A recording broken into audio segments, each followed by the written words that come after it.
Hello everyone, আজকে আমরা অষ্টম শ্রেণীর অনুশীলনী 2.1-এর 10 নম্বর অঙ্কের সমাধান দেখব। তো সমাধান দেখার আগে যদি আমরা অঙ্কটা পড়ি তাহলে আমরা বুঝতে পারবো যে আসলে অঙ্কে কি চাওয়া হয়েছে। তো অঙ্কে বলা আছে যে শতকরা বার্ষিক যে হারে কোনো মূলধন 6 বছরে মুনাফা মূলধনে দ্বিগুণ হয়, সেই হারে কত টাকা 4 বছরে মুনাফা মূলধনে 2050 টাকা হবে। ঠিক আছে, তো এই অঙ্কটা মানে দুইটা ধাপে করতে হবে। কেন দুইটা ধাপে করতে হবে? দেখো, এখানে প্রথম অংশটা এতটুকু, এখানে বলেছে শতকরা বার্ষিক যে হারে কোনো মূলধন 6 বছরে মুনাফা মূলধনে দ্বিগুণ হয়। তার মানে এখান থেকে আমাদের মুনাফার হারটা বের করতে হবে। ঠিক আছে, তারপরে সেই হারকে ইউজ করে আমরা পরবর্তীতে এই যে আসলটা বের করব। ঠিক আছে, অর্থাৎ মূলধনটা বের করব। তো আমরা সমাধানে চলে যাই।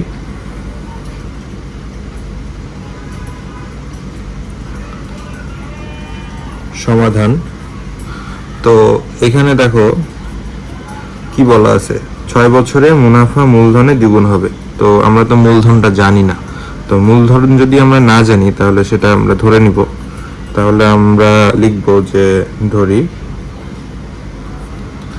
মূলধন বা আসল, এটা মুনাফা মূলধন যেই কথা, মুনাফা আসলও সেই কথা। হ্যাঁ, তো আমরা লিখলাম ধরি আসল।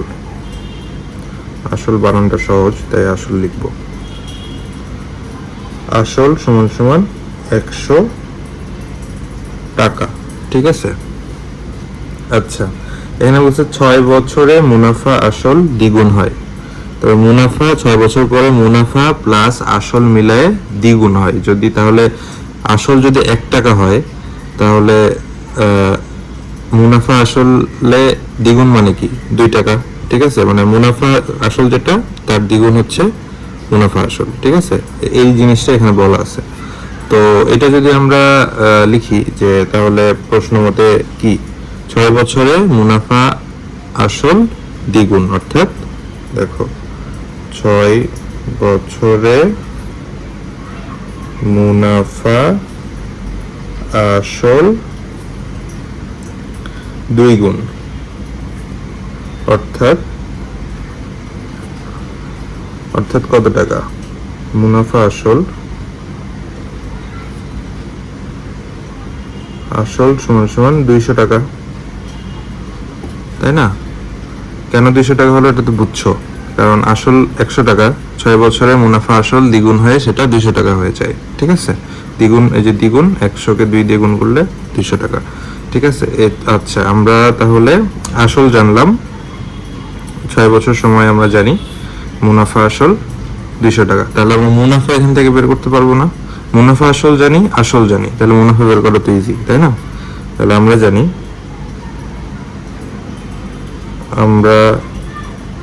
জানি মুনাফা সমান সমান মুনাফা আসল মাইনাস আসল। তো মুনাফা আসল কত? 200 মাইনাস আসল কত? আসল হচ্ছে 100। ঠিক আছে, তাহলে এখান থেকে মুনাফা, অতএব মুনাফা সমান সমান 200 থেকে 100 বাদ দিলে কত? 100। তাহলে আমরা দেখো প্রথম অংশ থেকে কয়েকটা জিনিস বের করছি, একটা হচ্ছে আসল, একটা হচ্ছে মুনাফা, আর সময় তো দেওয়াই আছে, তাই না?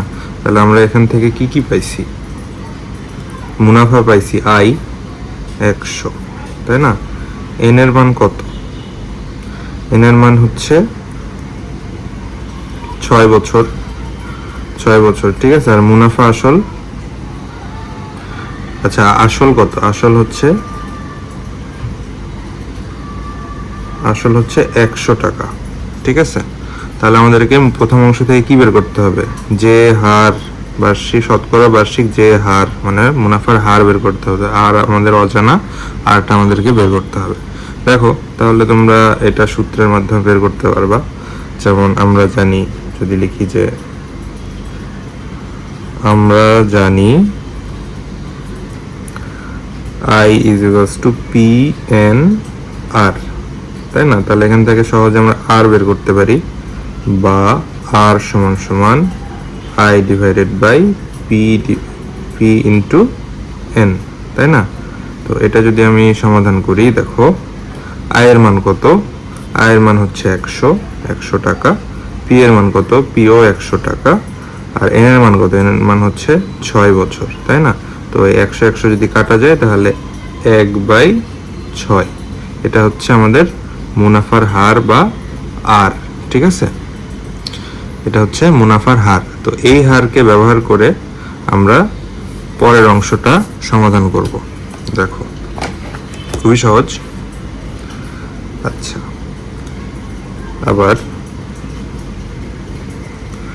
আবার লিখলাম। এবার দেখো মুনাফার হার জানি আমরা, কি জানি? মুনাফার হার জানি 1/6, ঠিক আছে? আচ্ছা, এখানে বলছে, এখানে কি দেওয়া আছে? 4 বছরে মুনাফা মূলধনে 2050 টাকা হবে। বুঝো, মুনাফা মূলধন দেওয়া আছে আমাদের, ঠিক আছে? এবং 4 বছর সময় দেওয়া আছে। তো একটা জিনিস এখান থেকে বের করতে হবে,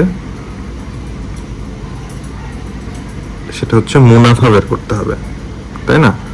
তাহলে 4 বছরে মুনাফা কত হবে? এটা যেহেতু মুনাফা মূলধন দেওয়া আছে, আমাদেরকে আসলটা বের করতে হবে, এবং আমাদের মুনাফা মূলধন বের করার জন্য মুনাফাও দরকার, মুনাফাও জানতে হবে। তাছাড়া তো আমরা মুনাফা মূলধনে এই যে 2050 টাকা হয়, তাহলে আমরা মূলধনও জানি না, মুনাফাও জানি না, তাহলে তো হলো না। তো আমরা একটা, দেখো মুনাফা, 4 বছরের মুনাফাটা কিভাবে বের করতে পারি? দেখো 4 বছরের মুনাফা সমান সমান কি হবে? মুনাফা I is equals to PNR, তাই না? তাহলে দেখো P হচ্ছে আসল, তাই না? P এর মতো লিখলাম। আচ্ছা, ইন্টু N কত? 4 বছরে, 4 বছরে যেহেতু, তাহলে N এর মান 4, ইন্টু R এর মান কত?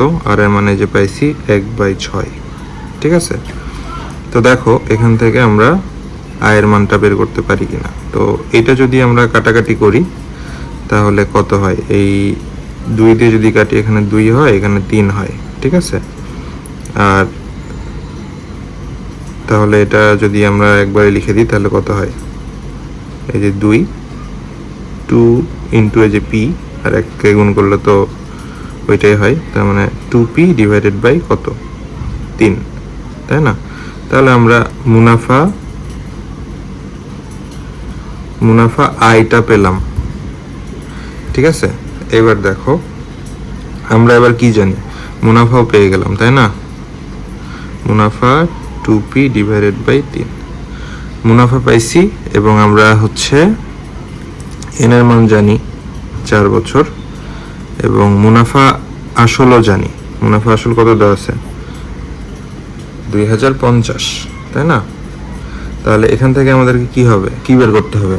আসল বের করতে হবে, ঠিক আছে? তো আসল যদি বের করতে হয় তাহলে আমরা আরেকটা সূত্র তো জানি, যে আমরা জানি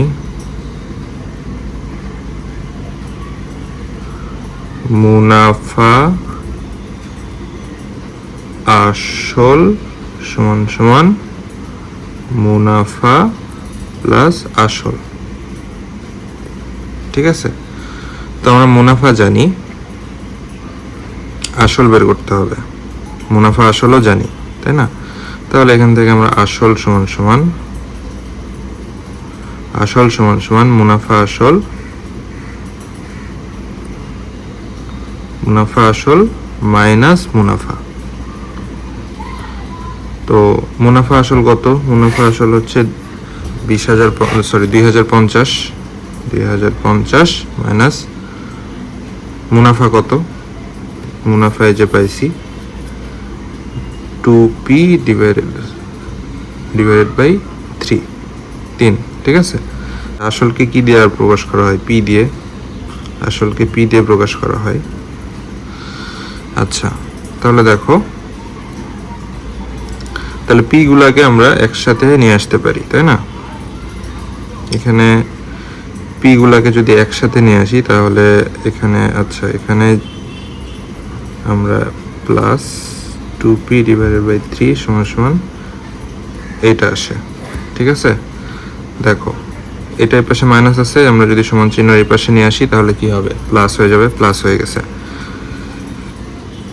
তাহলে এখান থেকে, বা দেখো, এটা যদি আমরা লসাগু করি তাহলে কি হয়? নিচে 3 যায়, 3 নিচে যাবে, 3 দিয়ে পি কে গুণ করলে 3p, 3p প্লাস উপরে কত 2p সমান সমান 2050, বা এটা 5p ডিভাইডেড বাই 3 সমান সমান 2050, বা পি 5p সমান সমান, এটা এই পাশে চলে গেলে গুণ হয়ে যাবে, তাই না? যদি গুণ হয়ে যায় তাহলে কত আসবে? গুণ হয়ে গেলে আসবে 6150। তো বা পি সমান সমান এই যে 6150 কে যদি আমরা 5 দিয়ে ভাগ করি তাহলে আসবে হচ্ছে 1230 টাকা। তোমরা ক্যালকুলেটরে বসায় দেখতে পারো, এবং এই 1230 টাকাই হচ্ছে উত্তর। এটাই উত্তর, ঠিক আছে? তো এই ম্যাথটা খুব মজার একটা ম্যাথ, দেখে অনেক বড় মনে হলো, অনেক মজার। মানে স্টেপ বাই স্টেপ যদি তোমরা করতে পারো তাহলে খুব সহজেই বুঝতে পারবা, ঠিক আছে? এবং এটা অনেক ইম্পর্ট্যান্ট একটা ম্যাথ। তো আজকের ভিডিওটা এই পর্যন্তই। সামনের ভিডিওতে আমরা 11 নম্বর অঙ্কের সলিউশন দেখবো। ধন্যবাদ সবাইকে।